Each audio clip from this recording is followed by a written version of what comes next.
Praise the Lord, जय मसीह की। मेरा नाम बलविंदर सिंह है और आज के वीडियो में हम देखने वाले हैं कि झूठे भविष्यद्वक्ताओं की पहचान क्या है। कैसे पहचानेंगे हम कि जो व्यक्ति सामने खड़ा है, जो व्यक्ति पुलपिट पर खड़ा है, आपके सामने प्रचार कर रहा है या भविष्यवाणियां कर रहा है, वो परमेश्वर की तरफ से है या शैतान की तरफ से है। आज इस वीडियो को मैं दावा करता हूं और मैं ये विश्वास करता हूं कि अगर आज इस वीडियो को आप देख लेंगे अंत तक तो आपकी सारी गलतफहमियां दूर हो जाएंगी। आप किसी भी व्यक्ति को जो सामने खड़ा प्रचार कर रहा है या वो भविष्यवाणियां कर रहा है, आप तुरंत पहचान जाएंगे उसे। स्क्रिप्चर से यानी पवित्र शास्त्र से आप उसे पहचान जाएंगे कि वो परमेश्वर की तरफ से है या नहीं है। आज तो शुरू करते हैं आज का वीडियो। तो जैसे आपने थंबनेल में देखा, मैंने लिखा कि झूठे भविष्यद्वक्ताओं को पहचानने के 7 चिन्ह, या मैं ये कहूं कि 7 प्रकार से आप इन लोगों को पहचान सकते हो कि ये झूठे हैं या ये सच्चे हैं। उसका पहला जो प्रकार है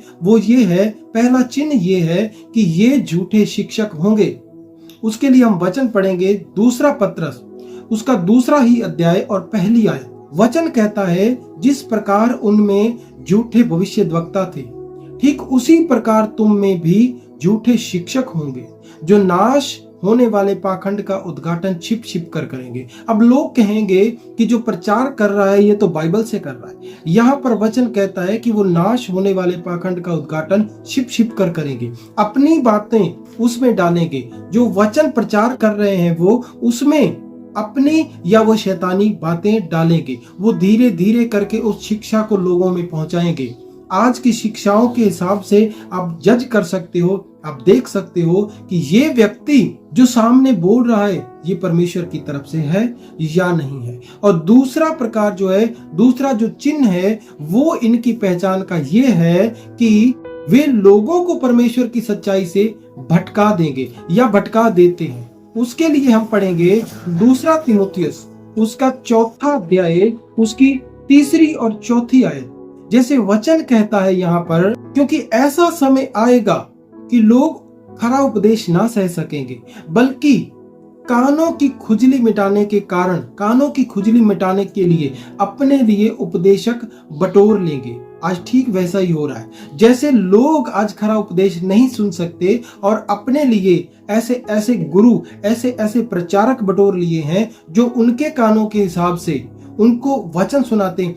आगे वचन कहता है, वो सत्य से अपने कान फेर कर कथा कहानियों की ओर लगाएंगे, जिससे क्या होगा, वो कहानियां सुन के उनके दिमाग में एक कहानियां बैठ जाएंगी। गलत शिक्षाएं जो हैं वो बैठ जाएंगी। वो सही शिक्षाएं, वो जो भविष्यद्वक्ता हैं, वो झूठे जो प्रचारक हैं, वो उनके दिमाग से निकाल देंगे। उन्हें सही और बुरे की पहचान ही नहीं रह जाएगी, क्योंकि ये समय ही ऐसा होगा। क्योंकि लोग जिस प्रकार से आज लोगों के कान हैं, उसी प्रकार से आज भविष्यद्वक्ता या सामने खड़ा पुलपिट पर प्रचारक वैसा ही प्रचार उन्हें सुना देता है। ये दूसरा प्रकार है। और तीसरा प्रकार हम देखेंगे बाइबल से कि तीसरा प्रकार ये होगा कि वो झूठे चिन्ह और चमत्कार दिखाएंगे। जैसे प्रभु यीशु मसीह ने मत्ती 24 अध्याय उसकी 24 आयत में कहा कि झूठे भविष्यद्वक्ता उठ खड़े होंगे और झूठे चिन्ह और अद्भुत चिन्ह और चमत्कार दिखाएंगे कि हो सके तो चुने हुओं को भी भरमा दे। अब लोग कहेंगे कि चुने हुए कैसे भरमाए जाएंगे। मैं आपको बता देना चाहता हूं कि जब ये लोग झूठी भविष्यवाणियां करेंगे, क्योंकि इनकी भविष्यवाणियां भी पूरी होंगी। वचन साफ कहता है कि वो अद्भुत काम दिखाएंगे। वचन साफ कहता है कि वो चिन्ह दिखाएंगे, उनके द्वारा बड़े बड़े चिन्ह दिखाए जाएंगे, उनके द्वारा बड़ी बड़ी भविष्यवाणियां पूरी होंगी। लेकिन जब उनके द्वारा चिन्ह दिखाने के साथ साथ कोई भविष्यवाणी पूरी नहीं होगी, 1 या 2 या 10 20 बाकी सब भविष्यवाणियां पूरी हो जाएंगी, तो लोग उनके पीछे लगकर अपने ही नाश का कारण ऐसे बन जाएंगे कि जो चुने हुए हैं वो इस तरह से भरमाए जाएंगे कि वो कहेंगे कि ये व्यक्ति तो सच्चा है, इसने तो वो वाली भविष्यवाणी की थी वो पूरी हो गई, इसने तो फला बात कही थी वो पूरी हो गई। अगर 1-2 बात उसकी पूरी नहीं होती हैं तो क्या हो गया है इनकी, अगर 1-2 बातें पूरी नहीं हुई। और चौथा फल जो है, चौथा जो चिन्ह है वो हम उनके फलों से पहचानेंगे। या हम ये कह सकते हैं कि झूठे भविष्यद्वक्ताओं को उनके चिन्ह उनके फलों के द्वारा झूठे भविष्यद्वक्ताओं को उनके फलों के द्वारा पहचाना जा सकता है। मत्ती 7वां अध्याय 15 और 16 आयत प्रभु यीशु मसीह ने साफ कह दिया कि झूठे भविष्यद्वक्ताओं से सावधान, जो भेड़ की खाल में भेड़ के भेष में तुम्हारे पास आते हैं, अंतर में वो फाड़ने वाले भेड़िए हैं। तुम उनके फलों से उन्हें पहचान जाओगे। वचन कहता है, क्या झाड़ियों से या ऊंट कटारों से अंजीर तोड़े जा सकते हैं? नहीं। वैसे इनके जो फल होंगे ये सामने देखने में कितने सुंदर लगेंगे। जैसे झाड़ियों की बात आई तो झाड़ी जगह अगर हम दूर से देखें तो कितनी सुंदर दिखाई देती है। हमारे यहाँ वन है, हमारे यहाँ जंगल है, वहां पर एक झाड़ी होती है जिसे हम अपनी भाषा में कहते हैं लालटेन की झाड़ी, और वो उसे बटन फूल भी कहा जाता है। उस पे सुंदर सुंदर फूल आते हैं, बहुत सुंदर दिखती है, लेकिन जब उसके सामने से निकलते हैं या उसके बीच में से निकलते हैं तो उसके ऊपर सिवाय एक छोटे छोटे कांटे के कुछ नहीं मिलता। वो छोटे छोटे कांटे कपड़ों में लगकर पता भी नहीं चलता कि कब उन्होंने खुजली पैदा कर दी। ठीक वैसे ही इनके जो फल होंगे, इनके फल वो जो झाड़ियों से अंजीर नहीं तोड़ पाओगे, क्योंकि ये सामने कुछ और होंगे और अपने घर में कुछ और होंगे। बहुत सारे लोगों को आपने देखा होगा आज सोशल मीडिया पर उनकी वीडियो जो है वायरल हुई है कि उन्होंने कई लोगों के साथ मार पिटाई भी की, यहाँ तक कि पास्टर औरतों पर भी उनके गिरेबान तक पे हाथ लगाया, उनके थप्पड़ भी मारे। तो ये हैं इनके फल। अगला पॉइंट जो है वो ये मसीह की कलीसिया में, यानी 5वां पॉइंट है, ये मसीह की कलीसिया में फूट डालने वाले होंगे। उसके लिए हम वचन पढ़ेंगे रोमियो की पत्री उसका 15वां अध्याय उसकी 16वीं आयत। वचन कहता है, अब हे भाइयों, मैं तुम्हें विनती करता हूं, मैं तुम्हें आग्रह करता हूं कि उस शिक्षा को, कि जो लोग उस शिक्षा के विपरीत जो तुमने आरंभ से पाई थी उसके विपरीत बोलते हैं, और ऐसा करके वो क्या है, कलीसिया में मसीह की देह में फूट डालते हैं और वो ठोकर खिलाने का कारण होते हैं। कहते हैं उन्हें, वचन कहता है उन्हें ताड़ लिया कर और उनसे दूर रहे। तो यहां कहने का ये मतलब है, वचन कहता है कि जो आरंभ की शिक्षा थी जो तुमने पाई थी, यानी यीशु मसीह की वो शिक्षा जो प्रभु ने खुद बोली और जो उनके प्रेरितों ने सिखाई, कहता है उसके विषय में ये क्या करते हैं, फूट डालते हैं। आज बहुत सारे लोग कलीसिया में फूट डालने का कारण हो रहे हैं। वो कैसे, मैं आपको साफ बता देना चाहता हूं। अगर मेरी बातों से किसी को बुरा लगे तो मुझे कोई परवाह नहीं, क्योंकि आज ऐसा हो रहा है, मसीह की देह में लोग फूट डाल रहे हैं। एक व्यक्ति है जिसका मैं अगर नाम लूंगा तो लोगों को जलन हो जाएगी, लेकिन आप लोग समझ जाओगे। उसने एक बार लगभग 2016 के आसपास मैंने उसकी वीडियो देखी थी, उसने कहा था कि पवित्र आत्मा ने मुझे कहा, ये तेल की बोतल दिखा रहा है, वो कहता है पवित्र आत्मा ने मुझे कहा इस पर प्रार्थना कर, लोगों को दे, लोग तेल से चंगे हो जाएंगे।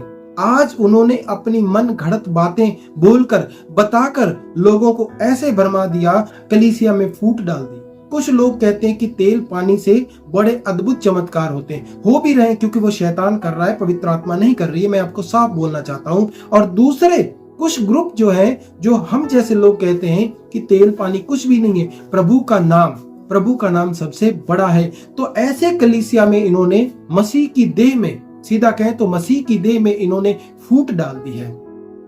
तो ये फूट डालने का भी काम करेंगे। इससे भी पहचान जाओगे कि ये व्यक्ति जो है ये झूठा है या सच्चा है। ये पुलपिट पर खड़े होकर भी फूट डालने का काम करते हैं। बोलते हैं कि फला व्यक्ति ने ऐसा किया, उन्हें दिखा दो कि तुम फला व्यक्ति के आत्मिक बेटे और बेटियां हो। इन्हें शर्म आनी चाहिए ऐसी बातें बोलते हुए।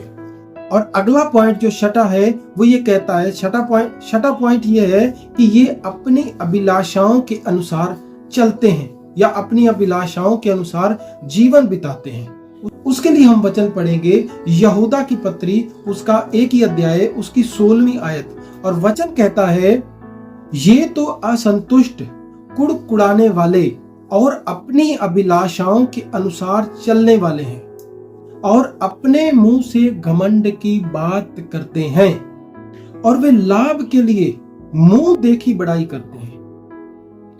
ये जो छठा पॉइंट है, ये सबसे इंपॉर्टेंट पॉइंट है इनको पहचानने का।